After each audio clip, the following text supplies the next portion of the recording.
آج سے 12 سال پہلے ایک لڑکی میرے پاس آئی۔ وہ کافی بیمار تھی۔ میں نے اس کا چیک اپ کیا۔ وہ بہت خوبصورت لڑکی تھی۔ اس کی نیلی سی آنکھیں دیکھ کر نہ جانے مجھے کیا ہوا، میں پہلی ہی نظر میں اس پہ اپنا دل ہار گیا، لیکن میں خاموش رہا۔ میں نے اس کا علاج جاری رکھا۔ وہ بالکل ٹھیک ہو گئی۔ جب وہ آخری بار میرے پاس آئی، میں نے ہمت کر کے اس سے کہا، کیا آپ اپنا نمبر مجھے دے سکتی ہیں؟ اس نے میری طرف دیکھا، پھر مجھے اپنا نمبر دے دیا۔ وہ اتنی خوبصورت تھی، میں بتا نہیں سکتا۔ کچھ دن کے بعد میں نے اسے کال کی تو اس نے مجھے فوراً پہچان لیا۔ کہنے لگی، ڈاکٹر صاحب مجھے یقین تھا کہ آپ کا فون ضرور آئے گا۔ میں نے پوچھا کہ آپ کیا کر رہی تھیں؟ وہ آہستہ سے کہنے لگی، بس حالات سے لڑ رہی ہوں۔ میں نے اس کی بات مذاق میں ٹال دی۔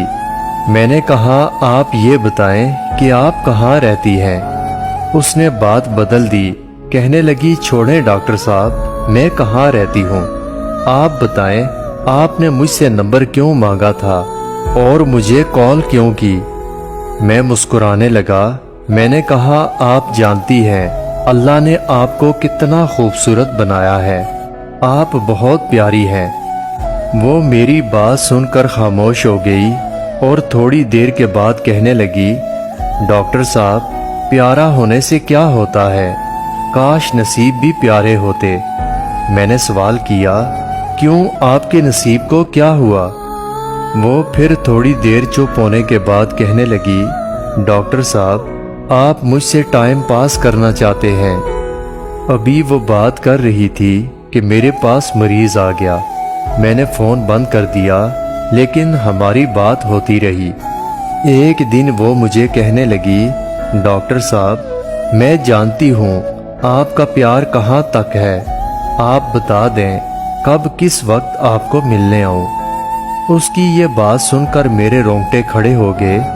میں نے کہا، تمہیں یہ بات کرنے سے پہلے سوچنا چاہیے، میں ایسا انسان نہیں ہوں۔ پھر میں نے اس سے پوچھا، آپ کہاں رہتی ہیں اور آپ کے امی ابو، آپ کی فیملی میں اور کون ہے؟ وہ آہستہ سے کہنے لگی، صرف میری امی ہیں اور 2 چھوٹی بہنیں، ابو نہیں ہیں۔